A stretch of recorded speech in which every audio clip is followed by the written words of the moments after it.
Hello students, welcome to this lecture on the course Principles of Political Science. Today's lecture on normative method in political science, meaning and feature.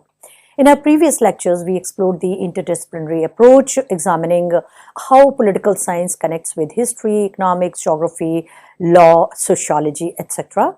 And today, we focus entirely on the normative method with what it means, what its key features are, how it developed historically, who the major thinkers associated with it are, and what its importance and limitations are. Here is our agenda for today. We'll begin with the meaning of the term method in political science and how today's lecture transitions from the interdisciplinary approach. By the end of today's class, you'll have a thorough understanding of the normative method, its features, thinkers, applications, and etc. Before we define the normative method, it is important to understand what do we mean by method in political science. In any academic discipline, a method refers to the systematic approach or procedure used to study a subject, collect and analyze knowledge and arrive at conclusions. Just as a doctor uses medical examinations, methods to diagnose a patient, and a chemist uses laboratory methods to analyze substances, a political scientist uses specific methods to study political phenomena. Political science uses multiple methods. The normative method focuses on values, ideals, and what political arrangements ought to be. The empirical method focuses on observable facts, data, and what political arrangements actually are. The historical method traces political development over time. The comparative method studies the political science by comparing different political systems across countries or periods. The behavioral method studies the observable behavior of political actors, and the systems approach analyzes politics as an integrated system of inputs and outputs. In lecture 11, we focus on the normative method in political science. Understanding it is essential before we can appreciate the other methods or understand why the empirical and behavioral method emerged as reaction against the limitations of the normative approach. The normative method in political science refers to the approach that focuses on values, ideals, and moral principles as the primary basis for understanding and evaluating political life, rather than asking what political systems actually are or how political actors actually behave. The normative method asks what political system ought to be and how political actors ought to behave. A simple way to understand this distinction is through an example. When we study poverty in India, our factual or empirical approach would ask how many people live below the poverty line, what are the causes of poverty, and what patterns do we observe. A normative approach asks different question: is poverty unjust? Does society have a moral obligation to eliminate it? What kind of economic and political arrangements would be fair? These normative questions are about values, obligations, and ideals, not merely about measurable facts. The normative method thus deals with what political philosophers call ought questions. Question about what should or ought to be the case in political life. It asks what is the best form of government, what rights should citizens have, what does justice require, when is a law legitimate, how should political authority be distributed, what values should guide public policy. Having defined the normative method, we can now examine its essential nature more carefully. The normative method is fundamentally a value-based approach to political science. This means that that at its core it is concerned not with the neutral description of political reality, but with the evaluation of political arrangements according to moral and ethical standards. It places values rather than facts or empirical data at the center of political inquiry. Feature of the normative method is its concern with what ought to be rather than what is. This is sometimes expressed in the philosophical distinction between prescriptive and descriptive statements. A descriptive statement describes the world as it is. India has a federal system of government. A prescriptive statement evaluates or recommend India's federal system ought to provide greater autonomy to states. The normative method operates primarily in the realm of prescriptive statement. It makes judgments about what is good, just, right, or desirable in political life. The normative method also has an idealistic dimension. It takes seriously the idea that political reality can and should be measured against ideals, standards of perfection or excellence that may not yet be fully realized in actual political system. The normative method is characterized by several important and distinctive features that distinguish it from other approaches in political science. The first and foremost fundamental feature is its emphasis on ethics and morality. The normative method treats questions of ethics, of right and wrong, justice and injustice, of virtue and vice as central to political inquiry. It does not treat these as merely subject preferences, but as legitimate subjects to rational argument and philosophical investigation. Ethical reasoning in the normative tradition asks what makes a law just. What obligations do citizens have to the state? What limits does morality place on government power? These questions have no factual answers in the ordinary sense. They require philosophical reasoning. The normative method holds that such reasoning is both possible and necessary for a complete understanding of political life. The second feature is philosophical reasoning, the use of careful, systematic, logical arguments to arrive at conclusions about political values and ideals. Normative political theory is not impressionistic or merely assertive. It builds arguments, distinguishes concepts, considers objections, and defends position with reasonable evidence. The classic text of political philosophy, Plato's Republic, Aristotle's Politics, Locke's Two Treatises, Rousseau's Social Contract are all examples of philosophical reasoning applied to political questions. A fourth important feature of the normative method is its emphasis on conceptual analysis, the careful examination and clarification of the key concepts used in political discourse. Before we can evaluate whether a political system is just, we must first understand what justice means. Before we can argue about liberty, we need to clarify what liberty means and what its different forms are. Before we can access equality, we need to understand or distinguish between different kinds of equality: equality before law, equality of opportunity, equality of outcomes, and so on. This conceptual work is hallmark of the normative tradition.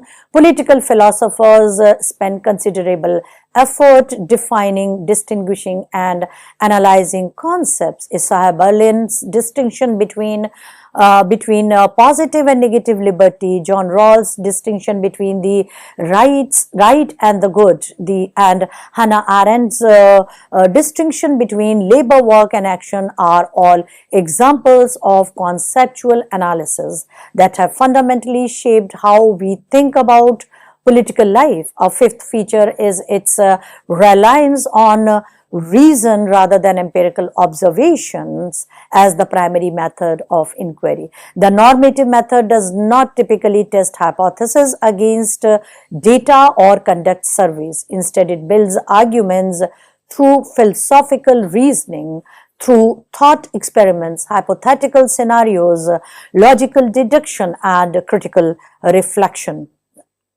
The normative method has a long and distinguished historical background that stretches back to the origins of political thought.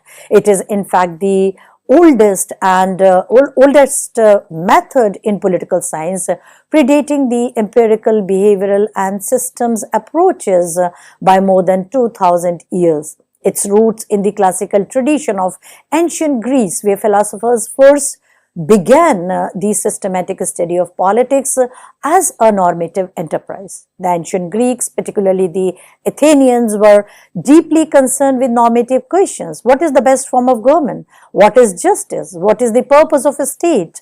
How should citizens live together? What is eudaimonia? What is good life? And that was solely connected with the morality and ethics.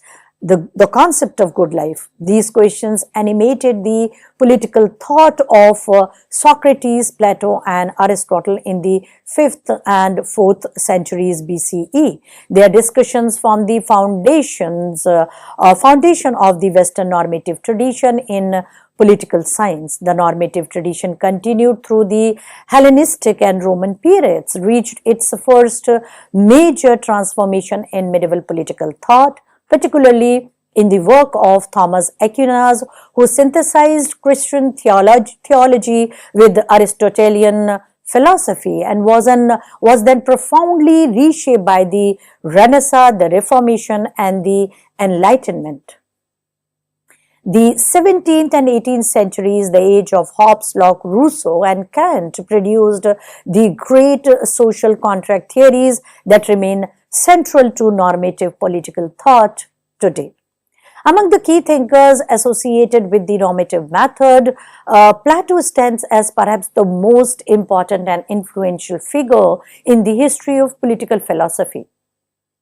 Born in Athens around 428 BCE and living until approximately 348 BCE, Plato was a student of Socrates and the founder of the Academy of Athens, one of the earliest institutions of higher learning in the Western world. Plato's most famous political work is The Republic, written around 380 BCE. In this dialogue, Plato asks a fundamental normative question: what is justice? His answer unfolds through an elaborative political vision. Plato argues that justice in a city or a state consists in each class performing its proper function, each honest towards his own station, the ruler governing, the various defending, and the producer supplying material needs.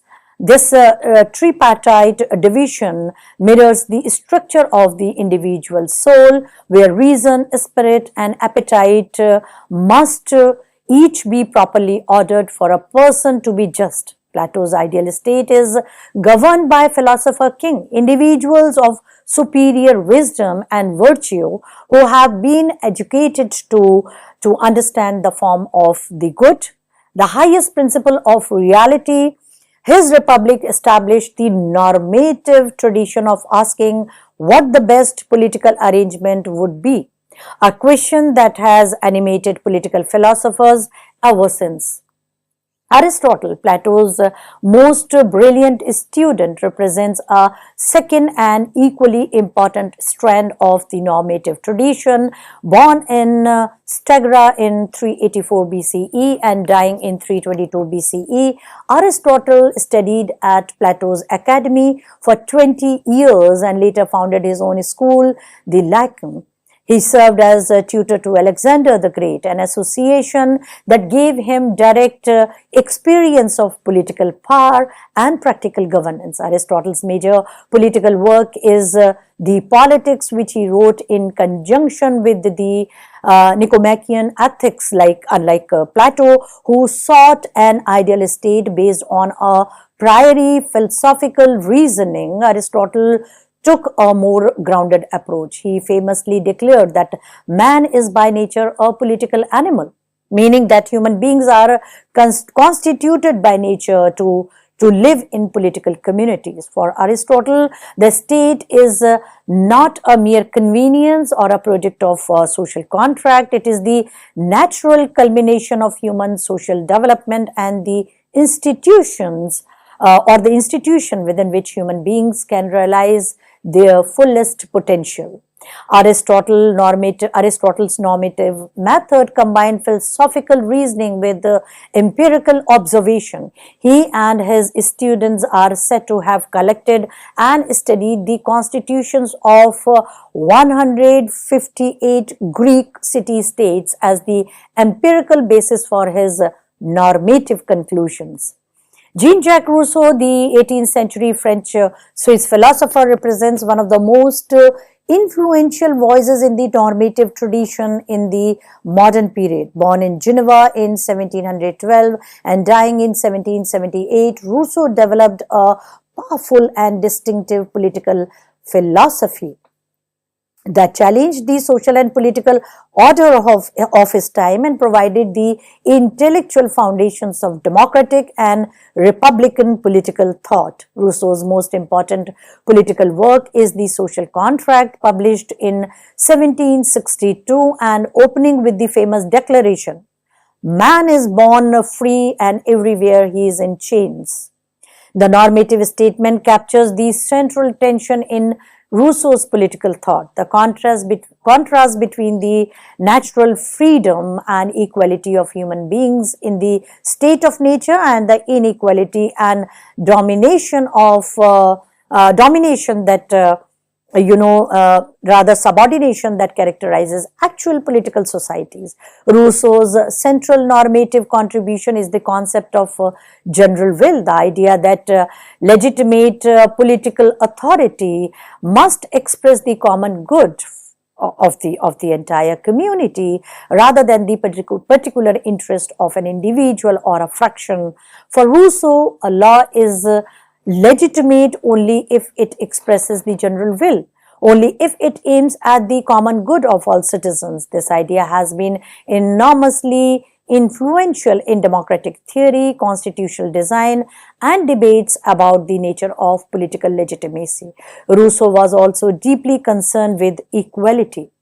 The normative method is of great importance to political science for several interconnected reasons. The first and foremost or the fundamental reason is that it provides the intellectual tools for understanding and analyzing the core values of political life: justice, liberty, equality, rights, authority, and legitimacy. These values are not merely abstract ideals, they are the standards by which citizens evaluate their governments, demand their rights, and judge whether laws are fair. Without the normative method, political science would have no way of evaluating political systems. It could only describe them. It could tell us that some states are authoritarian and others are democratic, but it could not tell us why democracy is better than authoritarianism. It could describe the distribution of wealth in a society, but could not say whether distribution is just or unjust. The normative method provides the evaluative framework that makes political judgment meaningful. The second reason is that the normative method guides the formulation of political ideals that motivate political action and reform. The ideals articulated by normative political philosophers, liberty, equality, justice, fraternity, democracy, have had enormous practical consequences. They inspired the American Revolution, the French Revolution, the independence movements of Asia and Africa, and India's own freedom struggle. The normative method also serves the important function of providing a foundation for constitutional design, policy making, and the creation of legal frameworks. Constitutions are normative documents. They express a society's fundamental values and commitments about how political power should be organized, limited, and exercised. The normative method provides the intellectual resources for thinking about what a constitution should contain, what right it should protect, and what principles of governance it should embody. The Indian Constitution is a compelling example. Its foundational values, social, economic, and political justice, liberty of thought expression belief, faith, and worship, equality of status and opportunity, fraternity, assuring the dignity of the individual and the unity of the nation, are all normative values derived from centuries of philosophical reflection on political ideals. These values were not invented by the Constituent Assembly. They were drawn from the normative tradition of political philosophy adapted to India's specific social, historical, and political context. Policy making similarly requires normative reasoning. When a government decides whether to prioritize economic growth or equality, whether to expand public health care or leave health provisions to the private sector or to the market, whether to protect civil liberties or restrict them in the name of security, these are normative choices that cannot be resolved by factual data alone. An important clarification is needed at this point. The normative method and the empirical methods are not simply opposites that must be kept entirely separate. They represent different but complementary approaches to political inquiry, each with its own strengths and purposes as well as limitations. Understanding their relationship is essential for a complete understanding of what is the normative method, what the normative method is and what it is not. The empirical method, which we will study in the next lecture, focuses on observable facts, data and evidence about what political systems actually work. Observable data, facts and evidences about how political systems actually work. It asks descriptive questions. What do citizens believe? How do they vote? What determines whether the state is stable or unstable? These are questions answered through observations, surveys, experiments and statistical analysis. The normative methods, by contrast, focuses on values and ideals and asks prescriptive questions. What should citizens believe? How ought societies to be organized? What makes a state legitimate? These questions are answered through philosophical reasoning, ethical arguments and critical analysis. The relationship between the two is not one of hostility but of division of labor. The empirical research tells us the facts about political life. The normative reasoning tells us how to evaluate those facts, what they mean for justice, rights and common good. A complete political science needs both. The normative method has a wide range of applications in political science and in practical political life. Its most direct application is in the field of political theory and political philosophy, the subdiscipline of political science that studies the foundational concepts, values and arguments about political life. Political theory draws almost entirely on the normative method to analyze concepts like democracy, rights, justice, legitimacy, sovereignty and freedom. Constitutional design is a second major application. When a society frames a new constitution or reforms an existing one, it must make fundamental normative choices. Should the constitution be unitary or federal? Should it guarantee economic rights alongside civil and political rights? How should it balance individual rights and the common good? Should it provide for affirmative action for historically disadvantaged groups? These choices requires normative reasoning about values, justice and the kind of society the Constitution is meant to establish and sustain. India's Constituent Assembly debates are a rich example of normative reasoning applied to constitutional design. Members debated at length about what property rights should be included as fundamental rights, whether reservations for scheduled castes and tribes were a form of just recognition or reverse discrimination, and how to balance freedom of religion with the state's responsibility to address social reform. The normative method faces several important criticisms that must be examined. These criticisms do not invalidate the normative approach, but they help us understand its limitations and use it more carefully. The first and foremost is that it lacks objectivity. Critics argue that normative judgments about what is just, good, or ideal are ultimately subjective. They express the personal values and preferences of the thinkers rather than objective truths about the world. Different philosophers have reached very different conclusions about justice, the best form of government, and the proper scope of rights. The second criticism is that the normative method is unscientific. The rise of the scientific methods in the natural sciences in 17th and 18th centuries and its extension to the social sciences in the 19th and 20th centuries led many scholars to argue that a discipline that cannot test its claims empirically cannot qualify as a science. The fourth criticism is that